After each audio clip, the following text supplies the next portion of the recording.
तथा चेतना। अर्जुन ने कहा, हे कृष्ण, मैं प्रकृति एवं पुरुष, क्षेत्र एवं क्षेत्रज्ञ तथा ज्ञान एवं ज्ञेय के विषय में जानने का इच्छुक हूँ।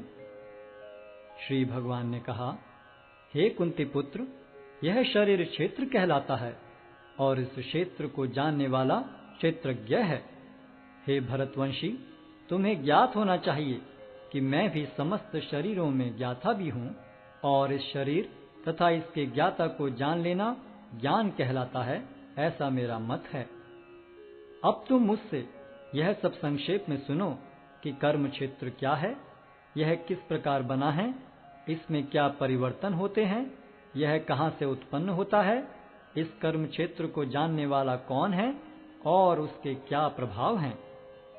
विभिन्न वैदिक ग्रंथों में विभिन्न ऋषियों ने कार्यकलापों के क्षेत्र तथा उन कार्यकलापों के ज्ञाता के ज्ञान का वर्णन किया है। इसे विशेष रूप से वेदांत सूत्र में कार्य कारण के समस्त तर्क समेत प्रस्तुत किया गया है। पंच महाभूत, अहंकार, बुद्धि, अव्यक्त, 10 इंद्रियां तथा मन, 5 इंद्रिय विषय, इच्छा, द्वेष, सुख, दुख, संघात, जीवन के लक्षण तथा धैर्य, इन सब को संक्षेप में कर्म का क्षेत्र तथा उसकी अंतःक्रियाएं कहा जाता है। विनम्रता, दंभहीनता, अहिंसा, सहिष्णुता, सरलता, प्रामाणिक गुरु के पास जाना, पवित्रता, स्थिरता, आत्मसंयम, इंद्रिय तृप्ति के विषयों का परित्याग, अहंकार का अभाव, जन्म, मृत्यु, वृद्धावस्था तथा रोग के दोषों की अनुभूति, वैराग्य, संतान, स्त्री, घर तथा अन्य वस्तुओं की ममता से मुक्ति, अच्छी तथा बुरी घटनाओं के प्रति संभाव, मेरे प्रति निरंतर अनन्य भक्ति, एकांत स्थान में रहने की इच्छा, जन समूह से विलगाव, आत्म साक्षात्कार की महत्ता को स्वीकारना तथा परम सत्य की दार्शनिक खोज, इन सब को मैं ज्ञान घोषित करता हूँ और इनके अतिरिक्त जो भी है वह सब अज्ञान है। अब मैं तुम्हें ज्ञेय के विषय में बतलाऊंगा, जिसे जानकर तुम नित्य ब्रह्म का आस्वादन कर सकोगे। यह ब्रह्म या आत्मा जो अनादि है और मेरे अधीन है, इस भौतिक जगत के कार्य कारण से परे स्थित है। उनके हाथ, पांव, आंखें, सिर तथा मुंह तथा उनके कान सर्वत्र हैं।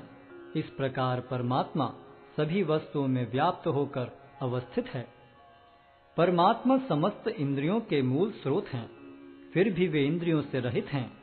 वे समस्त जीवों के पालन करता होकर भी अनासक्त हैं। वे प्रकृति के गुणों से परे हैं, फिर भी वे भौतिक प्रकृति के समस्त गुणों के स्वामी हैं।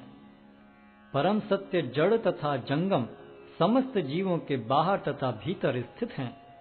सूक्ष्म होने के कारण वे भौतिक इंद्रियों के द्वारा जानने या देखने से परे हैं।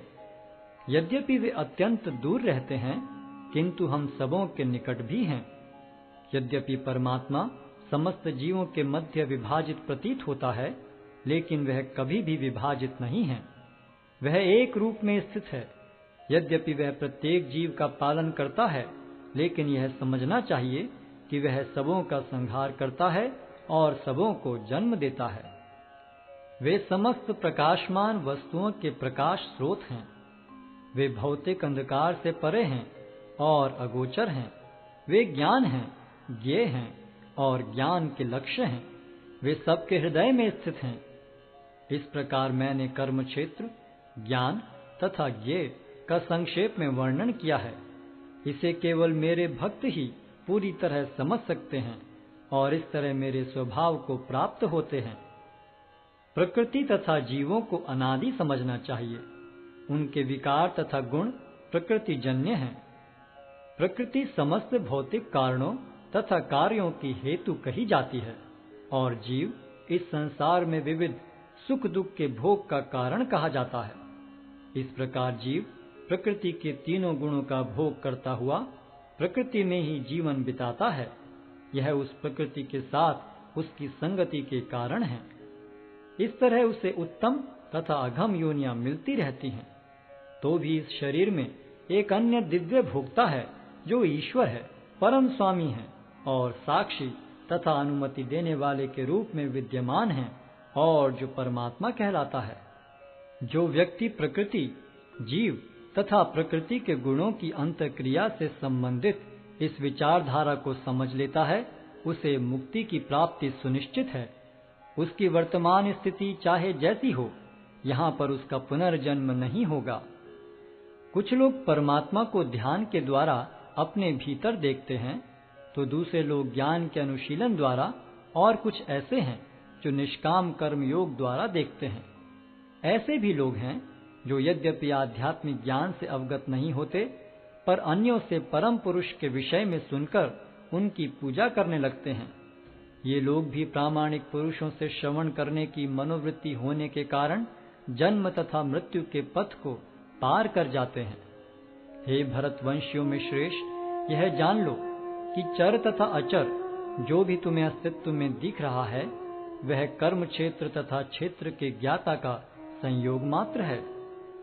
जो परमात्मा को समस्त शरीरों में आत्मा के साथ देखता है और जो यह समझता है कि इस नश्वर शरीर के भीतर न तो आत्मा न ही परमात्मा कभी भी विनष्ट होता है, वही वास्तव में देखता है। जो व्यक्ति परमात्मा को सर्वत्र तथा प्रत्येक जीव में समान रूप से वर्तमान देखता है, वह अपने मन के द्वारा अपने आप को भ्रष्ट नहीं करता। इस प्रकार वह दिव्य गंतव्य को प्राप्त करता है। जो यह देखता है कि सारे कार्य शरीर द्वारा संपन्न किए जाते हैं, जिसकी उत्पत्ति प्रकृति से हुई है, और जो देखता है कि आत्मा कुछ भी नहीं करता, वही यथार्थ में देखता है। जब विवेकवान व्यक्ति विभिन्न भौतिक शरीरों के कारण विभिन्न स्वरूपों को देखना बंद कर देता है और यह देखता है कि किस प्रकार से जीव सर्वत्र फैले हुए हैं, तो वह ब्रह्म बोध को प्राप्त होता है। शाश्वत दृष्टि संपन्न लोग यह देख सकते हैं कि अविनाशी आत्मा दिव्य, शाश्वत तथा गुणों से अतीत है। हे अर्जुन, भौतिक शरीर के साथ संपर्क होते हुए भी आत्मा न तो कुछ करता है और न लिप्त होता है।